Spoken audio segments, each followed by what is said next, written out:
I'm always on the lookout for new products that are going to streamline my workflow, the devices that provide significant improvements to how fast I can work, how easily I can work, how small my rig can be. And one of the biggest impacts that I found recently are these SMALLRIG batteries, these NPF batteries with the USB-C port. This is a huge upgrade for me, and I think it's something that almost anyone else could benefit from, especially considering how these hybrid cameras are powered these days.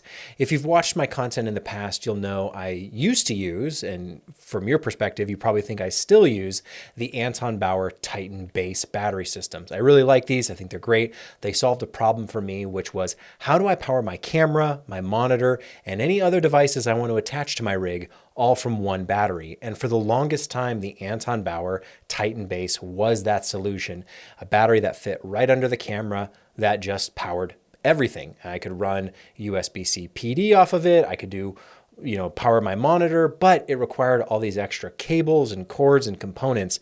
And these SMALLRIG batteries simplify that like beyond what you could possibly imagine. So the way I use these is I mount the battery. It's the common MPF Sony mount. You probably have batteries like this. They're very common.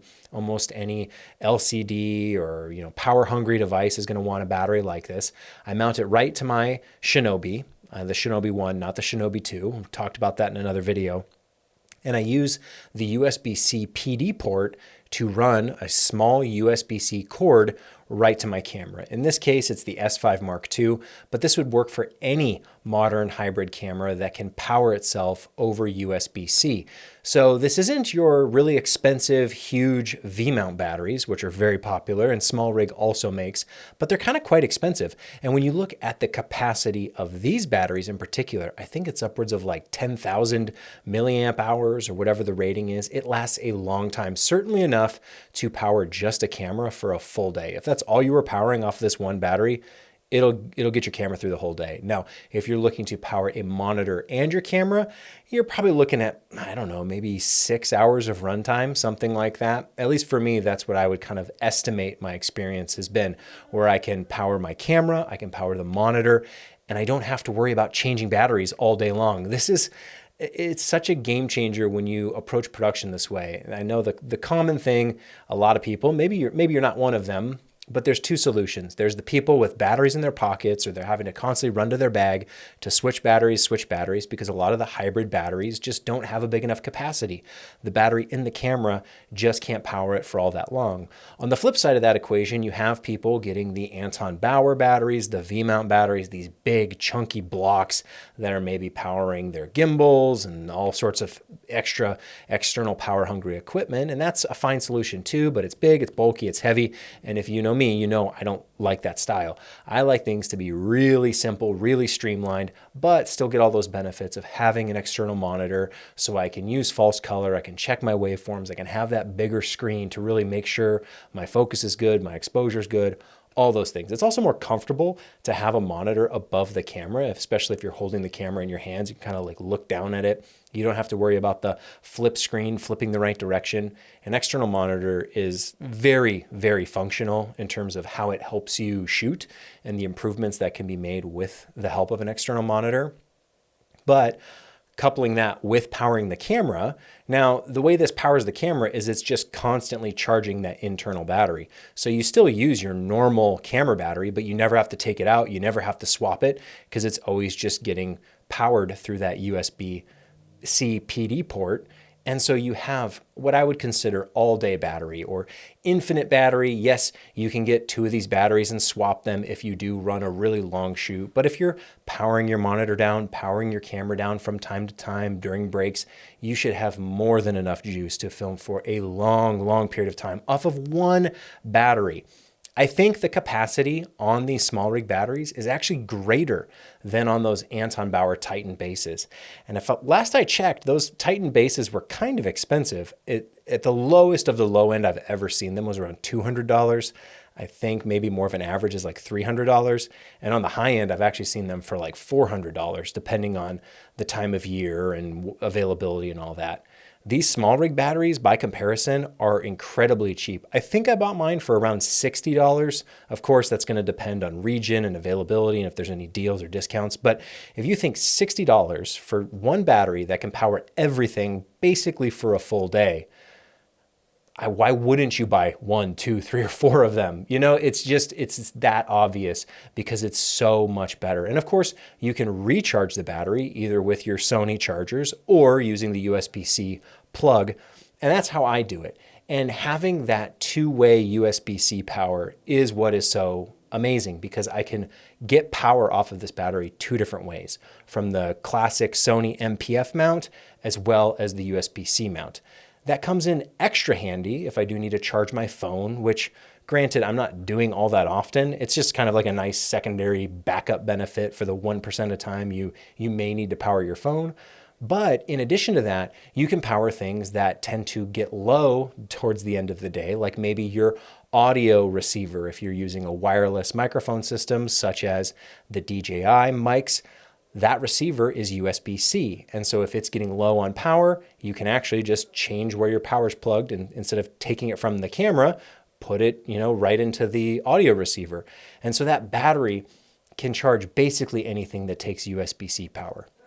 Is it a solution to charge, 5 different things? No, probably not. I mean, you maybe find some squid tentacles and you can get it to work. But in general, for my core essentials, a monitor and the camera, my rule has been I don't want 2 different battery formats. I don't want Lumix batteries and Sony batteries that I have to worry about charging. I don't want Anton Bauer and Lumix batteries and all this other stuff to worry about. I want one battery that can get me through more or less a full day of shooting. And for a while that was the Titan base, but now the newer, better solution is the SMALLRIG because it just works. It's got bigger capacity, it's way cheaper, it's actually smaller, and it has way more functionality built in, that meaning I can use less cords. I just put the battery right on the monitor and it's one cord into the USB-C on the camera to charge it. And that's it. Granted, you do need HDMI, so that's another cord to worry about. But it's actually, I think, 1 less cord than I was dealing with before, maybe even 2 less. Certainly better than trying to go from D-tap to USB-C, which was my previous solution. And D-tap is fine and everything. I don't really have a problem with it, but it's a lot more streamlined when you're just going USB-C to USB-C. It makes the cord smaller, more compact. Like everything about it is just better, I think, with this new setup. The only downside coming from the old solution to the new solution is that the weight, instead of being under the camera, is on top. So the monitor tends to be heavier because now I have a battery, an actual battery up there with significant weight, whereas in the past it was just a dummy battery. But now that extra weight tends to, it tips the monitor a little bit more. You have to have things locked down a little bit tighter. You have to reconfigure how you're balancing the camera in your hands because you're just compensating for the weight being above the camera rather than below. So for me, it took a little bit of a learning curve, but if you have any kind of system where you've been using Sony batteries in the past, this is all very common. This is the normal way to do it, how everyone kind of does run these monitors. Now, I think SMALLRIG doesn't make a smaller size battery, but that would be the other option you might want to look into, finding a Sony battery like this that has USB-C output. Make sure that all the ratings, it has enough wattage or whatever it is for your camera. Make sure it can give it enough juice to stay fully charged. For me and the Lumix S5 Mark II, this works. This works great. I don't have a problem. It's not like I'm trickling, too little and I don't have enough power to get me through the day. This will keep me running all day long. I haven't tested it on the GH7. I assume it works on the GH6, and I would also guess that it works on the G9 Mark II. So in the Lumix ecosystem, for the power needs of those cameras, this setup definitely works. And I would imagine that's the case for Sony and Canon and Nikon as well. As long as the camera can be powered by USB-C PD, then this should work. And again, for the price point, I'll put a link in the description so you can check it out, what it's actually at on Amazon. Because again, prices fluctuate. So I don't want to quote you something and then you be surprised that it's a different number. But go check out the price and see what it is. It's very reasonable. If you're looking for the bigger batteries, the V-mounts, those tend to be a lot more expensive. I don't know if it's a technical limitation that it has to be more expensive, or if it's just a marketing thing that people think, well, the V-mount batteries are for cinema style shooting. Those people can afford to spend more, so they will. These batteries are definitely more consumer, prosumer, price friendly, budget friendly, and they really, really work great. They do have the LCD on the outside, so you can see the power level of the battery, which is another helpful thing. So you can just tap it and at a glance see how much juice you have left. But honestly, I'm not using that functionality all that much. I just know, like, peace of mind, it's going to get me through the day, so I don't have to worry about it. If I do run into a problem and the battery does die, all that's going to happen is the monitor's going to turn off. The camera still has a battery inside of it, so it's never going to be a critical power failure.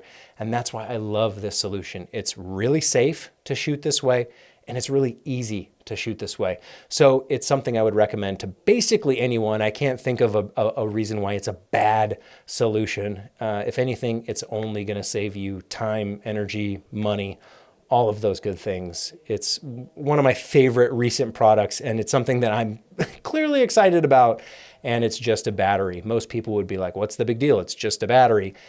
But when you realize how much this saves you in terms of mental weight of worrying about charging things and swapping batteries and what plugs into where and what cords did you bring and do you have all the right adapters, it's just so nice to have the right piece of equipment that does exactly what you need. And for me, this has been that kind of magic bullet, that perfect piece of gear that brings it all together and simplifies and streamlines, and it really doesn't cost all that much when you consider how much value you're getting out of it. So like I said, there'll be a link in the description. Check it out. I think you will like it. I think you'll love it if you shoot like I shoot, which is kind of this hybrid model, video, photo, doing a little bit of everything in a super small package, but delivering those maximum results that you want, clients want. Everyone wants stuff to look good, to sound good, all of those things. But we don't always want to bring a 50-pound camera to do it. We don't want to have to spend crazy amounts of money on cinema glass and all the crazy bells and whistles that like look cool, but at the end of the day don't really, serve a purpose beyond just like maybe a cool aesthetic for a behind the scenes photo. It's about function for me. What makes production effortless so I can do more of it better? I can give my clients better prices. I'm not sweating all day long, carrying around tons and tons of gear. It's just the way I love to do production, and I think you'll love it too.